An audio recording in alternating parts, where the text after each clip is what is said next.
Hi everyone! Welcome to my channel. For today's video, ipapakita ko sa inyo ang daily routine ko tuwing weekend. So yun guys, dito yung kung saan kami nag-exercise ni Gerald. So, dito siya sa pinaka-rooftop. Ito yung stationary bike namin. And then, ito yung bench press. So yan, tinatakpan namin para hindi siya madumihan. Yun, meron kami dito kettlebell. Ito yung mga weights na ginagamit ni Gerald. Tapos ito naman sa akin. Then ito pa yung ginagamit niya, isa sa mga lagi niyang ginagamit. So yun guys, ang kagandahan kasi dito dun sa stationary bike na binili namin is meron na siyang ito, hindi ko alam kung anong tawag dito. Ito, nakakalculate niya yung calories mo.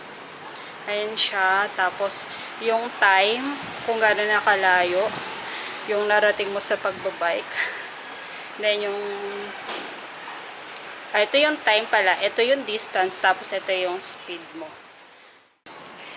So, ito lang yung ginagawa namin. Ito yung pinaka-normal day namin pag wala kaming pasok. Hindi maglalaba, maglilinis, magluluto, and then yun, mag-exercise. Usually kapag weekdays naman after ng trabaho, pagdating namin sa gabi yun, mag-exercise kami dito. Tsaka alam nyo guys, recently ko lang nalaman, ang ganda pa din pala talaga yung pag nagbabike ka. Mas malaki yung nababurn mo na calories. Dito, for 30 minutes na try ko siya, nasa 300 calories na yung na-burn ko. So, enough na siya for the day. Ayun. Maganda rin tumambay dito pag hapon, pag palubog na yung araw kasi mahangin. So, kaya ito yung ginagawa din naming tambayan pag ayaw namin sa loob ng bahay. Yun guys, mamaya babalikan ko na yung nilalabhan ko and then tutuloy ko yung pag-exercise. 10 minutes later.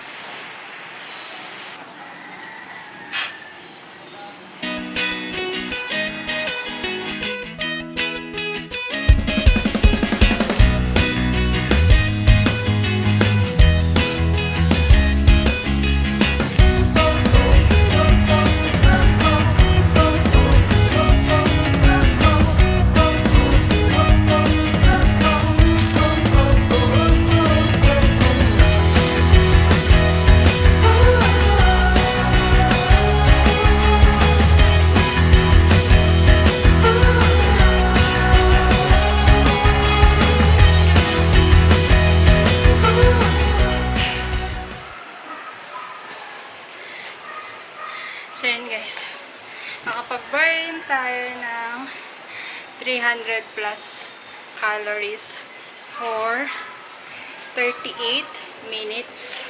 305 calories. And then, yung time natin is almost 39 minutes. And then yung distance naman natin, ayan siya. So, dapat kapag nag-exercise ka, marami kang intake ng water. So, yun. Sa una, yung pagbabike, masakit sa sa binte, tsaka sa legs. Parang after mo mag-bike, maninigas yung paa mo. Parang ganun yung feeling. Tapos parang may times na magka-cramp yung paa mo.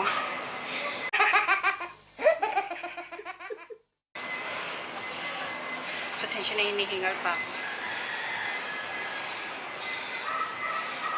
So, kailangan meron kang bimpo para pamuna sa pawis. And extra shirt para hindi ka matuyuan ng pawis. Mas mainam din kung meron kayong windbreaker na jacket. Mas mabilis siya mag-burn ng fats. Kasi sa pagbabike, meron din siyang warm-up pa. Tsaka meron din siyang cool-down. Lalagay ko na lang sa description box yung pinapollow namin na mga steps sa pagbabike. So yan guys, sana may natutunan kayo at sana nagustuhan nyo ang video na pinakita ko sa inyo.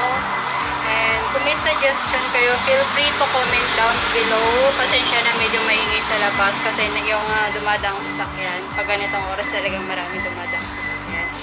So yan guys, salamat sa panonood. Please subscribe and share, give it a thumbs up. And kita-kita ulit sa next na vlog na gagawin ko. Bye!